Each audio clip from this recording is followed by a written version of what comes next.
Well, welcome to the Old Classic Car channel. Now, if you've been following the channel for a little while, you'll know that of late I've been fettling the 2002 Jaguar XJ8, the X308 series XJ 3.2 Sport, which is parked just there.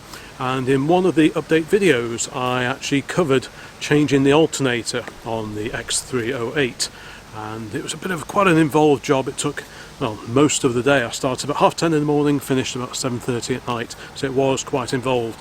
And that was part of an overall video looking at the electronics and so on, the electrical systems on the Jaguar. And I thought that maybe the trials and tribulations of actually changing the alternator on the Jaguar may just be of interest to anyone else who's faced possibly with the same job.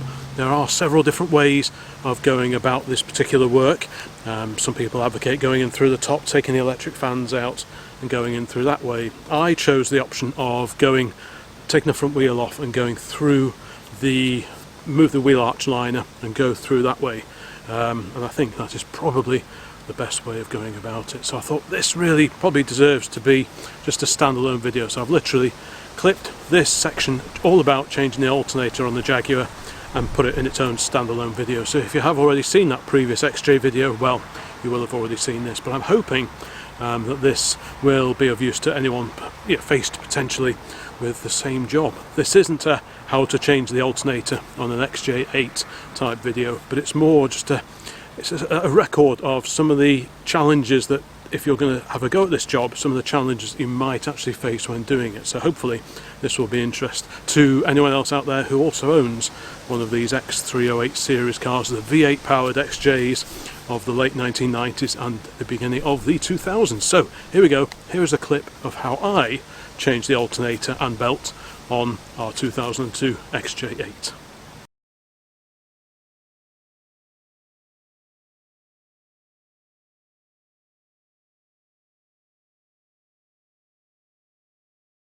Well, folks, it is the following day, and yes, things are afoot, things are happening, because overnight I decided how hard can it be to change the alternator on an X308 Jaguar. Well, the answer is it's a bit of a fiddle, but having read up on this many times and I've put it off for quite a long time, I thought, well, if nothing else, I'll jack it up, take the wheel off, because this appears to be the accepted way in, and just have a bit of a look around. Let me just get my torch. So I've pulled back the wheel arch liner, as you can see there, and there is the alternator. It's held on with a nut and bolt at the bottom, which you might just be able to see, possibly, and also there is a captive bolt there which is almost out. Now that took me to get that bolt moved, and that far. It's almost out, but it's not quite out. That must have taken me at least an hour, maybe longer than that. It's only 10mm and it's probably been there 20 years, so I had visions of it snapping off, and I have actually seen a photo of someone doing this exact same job and snapping off that bolt. The bolt I'm talking about is that one down there. You can just about see it, hopefully. So yeah, that was a bit of a fight, and only being 10mm, it was so easy to potentially snap it. So to try and avoid that, well, you make sure you have really good fitting sockets. This is a really small little ratchet. I didn't think this would do it, so I actually had to start it on a slightly larger, one of these, I think it was this one, on a slightly larger socket just to get it to move. But before doing any of that, I dug out this thing. Now this is actually Dad's, but it's got me out of trouble on several occasions, a hot air gun, because obviously you don't want to be waving a bare flame like a blow lamp down there, because there are lots of things to set fire to. But this allows you to direct a surprising amount of heat wherever you want it without the risk associated with an open flame. And this has got me out of trouble on several occasions, and I thought this may just come in handy today. So repeatedly throughout this process I heated up. Now it's a bit awkward to see, but the bolt goes into here. You can probably just about see that. So there's a thread in there, and I repeatedly heated that up, doused it with WD-40 once I'd got a little bit of a gap here, but I suspect this is probably Loctited in to stop it working free, and that explains why it was so tight. Even once it was on the move, it was so tight to turn, and I was terrified of snapping this or rounding off the head of the bolt, either of which would have been pretty annoying. So yeah, regular heatings up of the housing here allowed me to, you're only getting a tiny amount of a turn on this every go, but now it is almost out. I've left it where it is just for now, but at least I know it won't take anything to get it out. The drive belt is already off. I also took off the air box, which sits kind of here, just to give me, obviously you need the space to get in there. Without taking that off, you weren't going anywhere, and it's just held in. It's a push fits. The base, the bottom of this, which I didn't realise at first, the bottom of that is just a push fit into these two rubber bungs here. So once you've taken the top off and disconnected this bit of gubbins here, this literally, the bottom part of the bin that the air filter sits in, it just pulls out and it goes through there. So there's like a bit of an air intake as well, which you just pull it through this flexible rubber thingy on the inner wing here. So that came off out of the way. So we're midway through at the moment. Obviously I've disconnected the battery as well. The car is on a stand, before you ask. The jack is just there, just as sort of belt and braces, so that's all good, because if someone wants to change the alternator on their XJ8 and the X308 version as we have here, then there may just be a few little nuggets of information which help to just ease the job. So the next thing I need to do, where's that torch gone? Where's it gone? There it is. Right. Oops. Right, so the next thing is to get that long bolt that runs fore and aft out, which secures the alternator at the bottom. It's still got the original Jag alternator, so as you can see, this hasn't been changed in the last few weeks. No siree. So yeah, anyway, enough of that. So I'm going to crack on with that while the weather's nice and try and see if we can get that bottom nut and bolt moving as well. And then we've got to try and disconnect the connectors on the back, and then hopefully we can jimmy this thing out and get it out.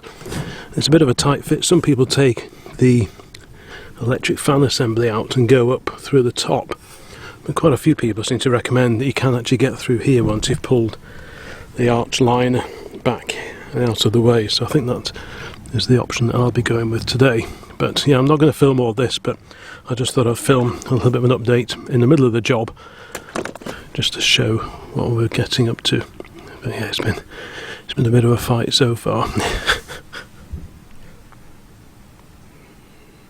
Okay, where are we up to? Right, well, the bottom nut and bolt have come out nice and easy. Just a nice simple nut and bolt all the way through. A couple of minutes and that was off. The next battle was the electrical plug-in connector on the back. There are two connectors, and it's probably easy to go and have a look at the new alternator to try and explain what it is I'm talking about. Here's the new alternator. So on the back you've got this, there's a nut, there's a connector on here held on with a 12mm nut. That's nice and easy to get off. It's under like a little rubber boot that you pull back. But there's like a plug-in connector in here, and you have to squeeze in one side of it and then sort of pull it out at the same time. If it's not been off for a few years, it can put up a bit of a fight, and it did.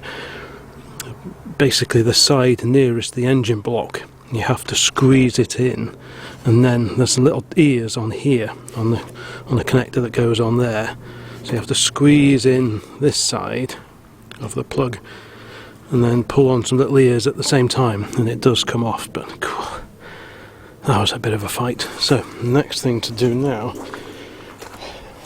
as both of the bolts are off,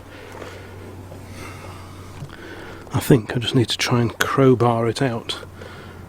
Obviously the top is free, and the bottom, it's just like that. If you can imagine the alternator sitting in the middle of there.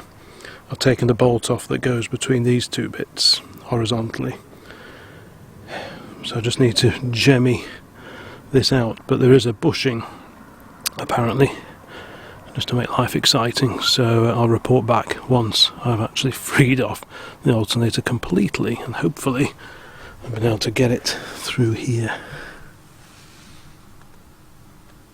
Well, it took a gentle bit of crowbarring between the alternator and the bracket behind it, which stays on the block. Wow. There we go. That's all I need to do now is get it through this gap, and then reassemble it as the reverse of removal, as it says in all the best Haynes manuals. Right, well, there we go. The original Jaguar branded Denso made alternator, and that's not been off in many a year, if ever. Whoa, what a fight to get that off. I dread to think what it would have cost to do this at the garage, you know, because even if they're only charging £50 or £60 an hour, and it could easily be more than that, it soon adds up. Blimey. I mean, these can be refurbished, so I won't actually chuck it away. I'll just file it on the shelf. So the only thing left to do before...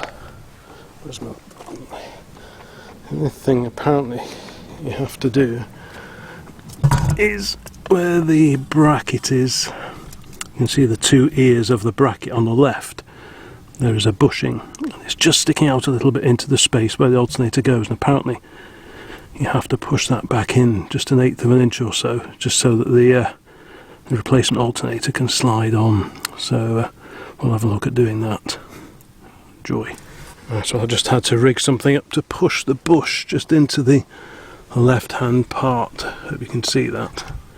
But basically the nut in the centre on that threaded piece is pushing the old socket to the left of it to the left when I tighten it up going that way, and that is just pushing the bush back into the aluminium housing, just about 1/8 of an inch, if that, and it appears to have pushed in, I hope. So that should make it a bit easier to put the new alternator on. So yeah, that took a little bit of a while just to find a suitable bolt, nuts and washers to do the job, but I think that'll probably do. So I think soon we will have a go at putting the new alternator onto the car. Yeah, what a job. Okay, well, the alternator is loosely in place. Bottom bolt is back in. I'm just having a go at the top bolt now. This is the original bolt, and if you look carefully, the threads are a bit mullered on the end there, and I don't really want to just go winding it in. I did think of cutting it down back to the good bit of thread, but I thought I'd have a quick look just in case.